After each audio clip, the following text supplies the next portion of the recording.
Well, thank you very much to the organizers of this event for including me on this important panel. Unlike the rest of the panelists, I'm not representing any organization. I'm here speaking based on what I feel and what I think. So in preparation for today, I have thought long and hard and researched a great deal, which is what I do for a living. And finally came to the conclusion that there isn't much that I could bring in terms of facts or figures to give to the women of Iran, because I haven't been in their position. I haven't faced some of the sufferings that they're facing. So what is it that I could bring that could possibly be of interest to them or use to them? If anything, I'm here to learn from them. And this is the first time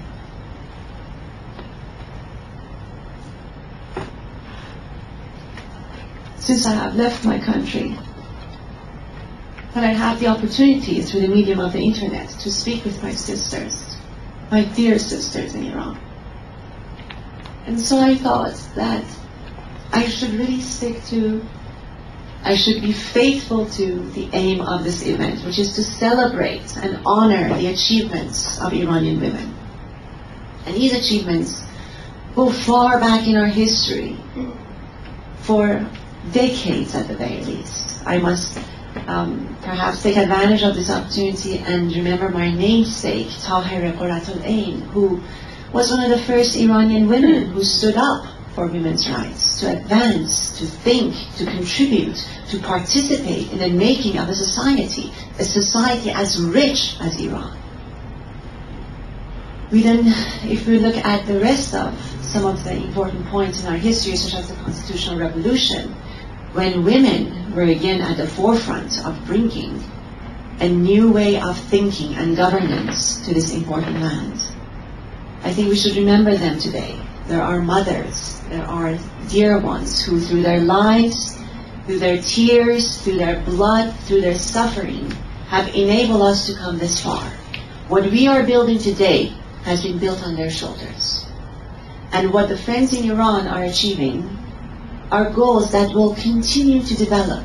They should not lose hope. I am certain, I am absolutely certain that in the days and weeks and months and years ahead, the contributions of Iranian women will not only shape the future of Iran, but will shape the future of the world. I personally believe that equality of rights for women and men is one of the three main components for maintenance of order, tranquility, and peace in the entire world. You cannot have world peace without equality of rights for women. It's impossible. A wonderful analogy that is very often used among my friends is that of a bird. A bird has two wings. It can only fly if both wings can move up and down in harmony. But if one wing is tied down, if one wing is seen as less worthy as the other wing, then the bird will never fly. And so with what the Iranian women have been able to achieve in light of ongoing discrimination, persecution, and disadvantages is phenomenal. The example that was shared by our dear panel moderator about the fact that they've been taken to prison, and in prison they have established libraries. They have established organizations where they could continue to seek the rights that they deserve. This is extremely important. This is exemplary in the world today, never mind the world of a few decades ago. In our world today, their bravery, their courage is exemplary. So this brings me to a point that is very dear to my heart that I do want to share with my sisters in Iran, and that is the importance of education. Women are peacemakers. Women are agents of conflict-free conflict resolution. Women are agents of positive social change. We are mothers of the next generation. We give life to the world. Imagine if one generation of women decided that we're not going to get pregnant. What would happen to humanity? That would be the end of humanity. We bring life to the world literally through the faculties that God has endowed us with, and through our intelligence, through our emotions, We're able to create societies based on reason and faith. So we are in a very unique position. It is not to undermine the contributions of men, not at all. If men today do not arise and take hold of this equality movement, there cannot be equality, at least not that easily.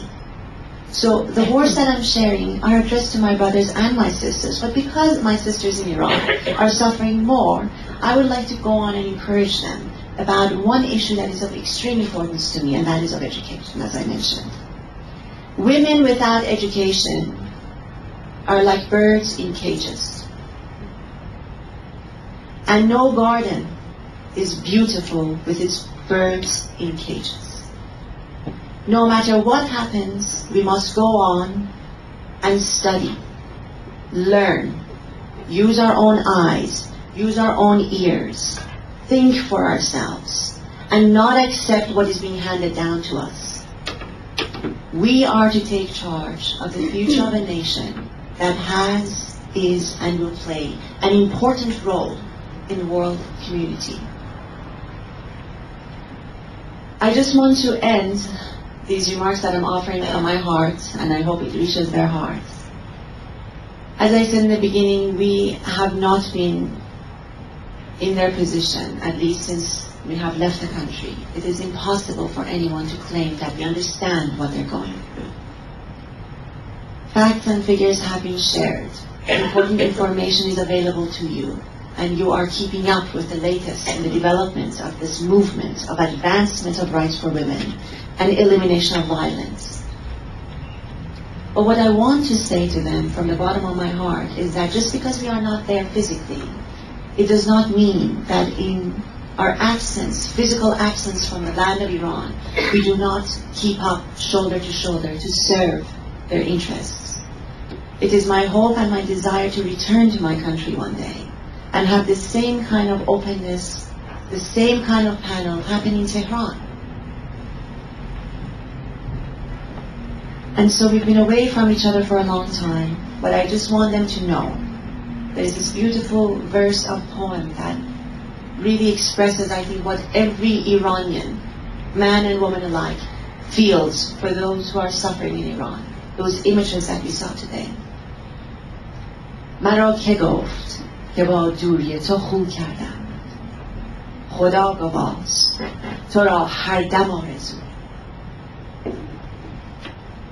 I look forward to the day that we can have symposia, conferences, chairs at universities, organizations, associations, where Iranians of all backgrounds, in complete freedom and equality, are able to continue the advancement of the equality movement for Iranian women and their sisters worldwide. Thank you.